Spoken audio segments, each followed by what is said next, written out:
Dear students, class 10th maths chapter 12 exercise 12.2 का question number 7 solve करते हैं।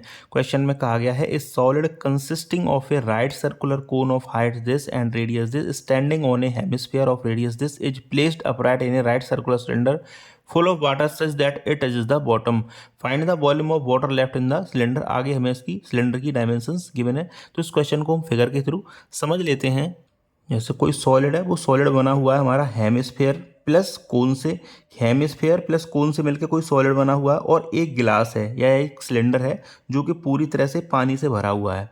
अब वो पानी की से पूरी तरह भरा हुआ है, तो अब उसके अंदर हमें इस सॉलिड को डिप करना है। जैसे ये कोई सिलेंडर है, ये पूरी तरह से पानी से भरा हुआ है, अब इसके अंदर इस सॉलिड को हमें डिप करना है। तो जब पानी से पूरी तरह भरा हुआ होगा, तो जैसे ही इसके अंदर सॉलिड डिप होगा, वैसे ही पानी बाहर आना शुरू हो जाएगा।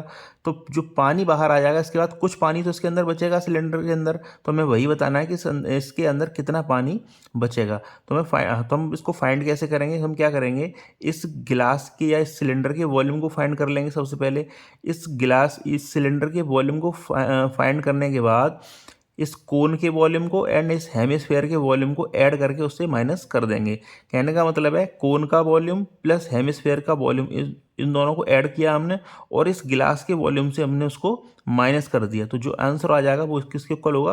वो आंसर होगा इस water left in the cylinder के।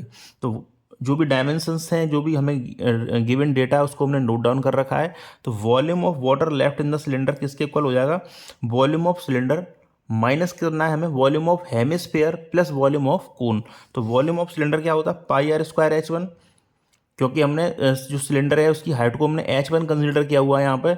एंड रेडियस सभी की इक्वल है, कोन की भी एंड हेमिस्फेयर की भी, एंड इसका जो सिलेंडर है इसकी भी रेडियस इक्वल है सभी की, इसलिए हमने उसको यहाँ पर आर ही कंसिडर किया हुआ है। एंड वॉल्यूम ऑफ हेमिस्फेयर, तो वॉल्यूम ऑफ हेमिस्फेयर होता है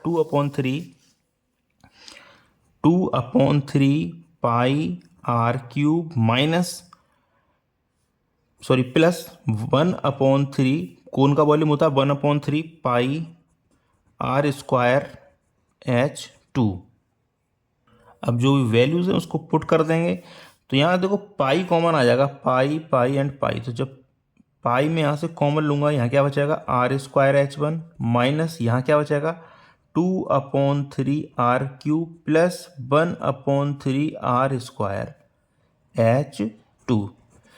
अब जो भी वैल्यूज हैं उनको पुट कर देते हैं यहाँ पे। तो पाई की वैल्यू हमें 22/7 लेनी होती है, तो 22/7 ब्रैकेट आर जो है हमारा वो है 60, मीन्स रेडियस 60 है, 60 का स्क्वायर, एंड जो सिलेंडर है उसकी जो हाइट है वो है 180 माइनस 2/3 आर, जो आर है वो है 60 की पावर 3 प्लस 1/3 आर है 60 का square multiply by H, height कितना है 120।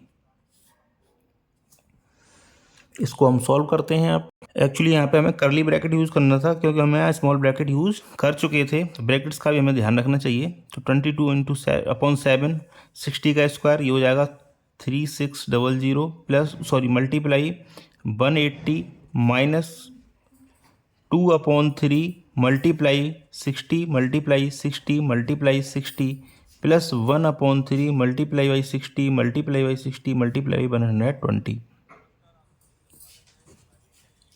जब 3600 मल्टीप्लाई 180 करेंगे तो ये आ जाएगा 648,000 माइनस 3 से ये 20 टाइम्स कट जाएगा, तो यहाँ हो जाएगा 20 मल्टीप्लाई 2 मल्टीप्लाई 60 एंड 2 मल्टीप्लाई 60। तो इसका जो आंसर होगा वो होगा 144,000 प्लस ये 3 से यहाँ 20 टाइम्स कट जाएगा, तो ये जो 20 मल्टीप्लाई 60 मल्टीप्लाई बाई 20 120 ये आ जाएगा।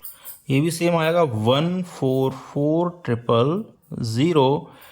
तो यहाँ से आ जाएगा 22/7 648,123 माइनस इन दोनों को ऐड कर देंगे, तो ये आ जाएगा 288,000। जब 648,000 से इसको माइनस करेंगे तो ये आ जाएगा 360। 22/7 मल्टीप्लाई बाई ये आ जाएगा 360 एंड 000 एंड 7 का लगाना है हमें इसमें डिवाइड और 22 का करेंगे हम इसमें अब मल्टीप्लाई।